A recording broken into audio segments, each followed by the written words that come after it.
ಒಂದು ಹೆಣ್ಣು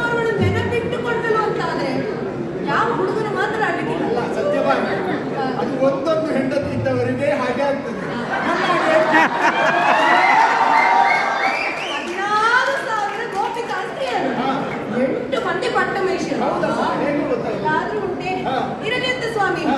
ನೀವು ಗಂಡು ಮಕ್ಕಳಿಗೆಲ್ಲ ಹಳೆಯ ಪ್ರಕರಣ ಮರ್ತೋಗಿರಬಹುದು. ಅಲ್ಲ, ಕೆಲವು ಹಳೆಯ ಪ್ರಕರಣ ನೆನಪಿರ್ತದೆ. ಯಾಕೆ ಹೇಳುವುದಿಲ್ಲ? ಕೆಲವೊಮ್ಮೆ ಅವರ ತಪ್ಪಿರ್ತದೆ, ಇನ್ನೊಬ್ಬರಲ್ಲಿ ಆ ವಿಷಯಗಳೆಲ್ಲ ಹೇಳುವುದಿಲ್ಲ. ನಾವು ಹಾಗಲ್ಲ, ನಾವು ಒಂದು ಪ್ರಕರಣದಲ್ಲಿ ಸರಿ ಇದ್ದೇವೆ ಅಂತಂದ್ರೆ ಎಲ್ಲರನ್ನೂ ಅಲ್ಲ, ಹೆಂಡತಿಯ ತಪ್ಪು ಅಂತ ಯಾವಾಗ ತಪ್ಪು ಅಂತ ನಾನು ಹೆಂಡತಿಯ ತಪ್ಪಂತ ಹೇಳ್ತಾ ಇಲ್ಲ.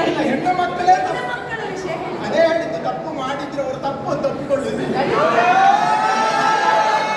ಹೆಣ್ಣು ಮಕ್ಕಳಿಗೆ ಮೋಸ ಮಾಡಿದ್ರು ಕೊನೆಯಲ್ಲಿ ಗಂಡಸರು ಹೇಳುವುದೇನು?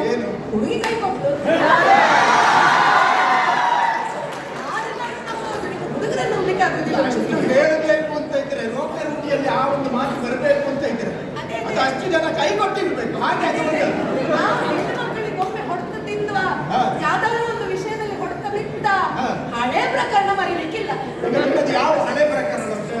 ಕೊಟ್ಟ ಮಾತು ಸ್ವಾಮಿ, ಪಾರಿಜಾತ ಪುಷ್ಪವನ್ನು ನೀವೇನೋ ರುಕ್ಮಿಣಿಗೆ ತಗೊಂಡೋಗಿ ಕೊಟ್ರಿ. ಹೌದಪ್ಪ. ನಾನು ಬಂದ್ರು ಕೊಟ್ರು. ಹೌದು. ನನಗೆ ನೀವೇನು ಹೇಳಿದ್ರಿ? ಏನ್ ಹೇಳಿದ್ರಿ? ಪುಷ್ಪ ಒಂದೇ ನಿನಗೆ ಯಾಕೆ, ನಿನಗೆ ಮರವನ್ನೇ ತೋರಿಸ್ತೇನೆ.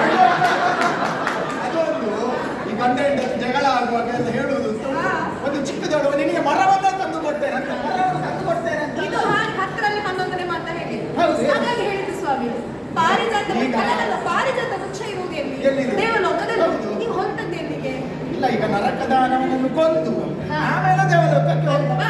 ಆ ದೇವಲೋಕಕ್ಕೆ ಹೋಗುವಾಗ ನರಕ ದೈತ್ಯರನ್ನು ನೀವು ಕೊಂದು ಮುಗಿಸಿ, ನನಗೇನೂ ಆಕ್ಷೇಪವಿಲ್ಲ.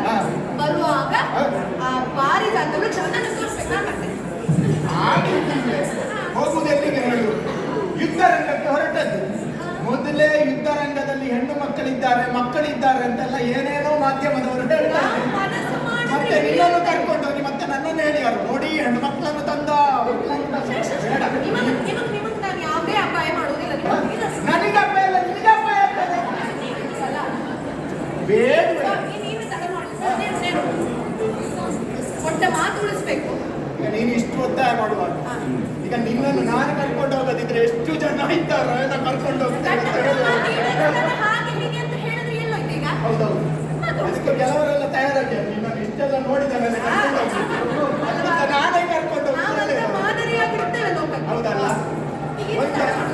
ಅರಗಲಿಗೆ ಒಂದೇ ಅರಗಲಿಗೆ ಬಿಡು. ಹೌದಲ್ಲ? ನನಗೆ ಬೇಕಾದ್ದು ಇದೆ, ಇವಳು ಬರಬೇಕು. ನರಕದಾನವನ ಹನನವಾಗಿ ಬೇಕಿದ್ರೆ ಇವಳು ಪೂರಕಳಾಗಿ ಬರಬೇಕು.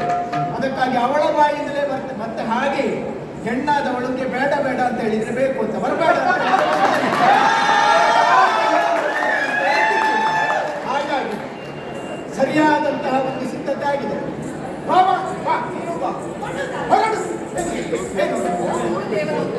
ಈ ಕಡೆಗೆ ಮತ್ತೆ ಬರುವುದಿಲ್ಲ.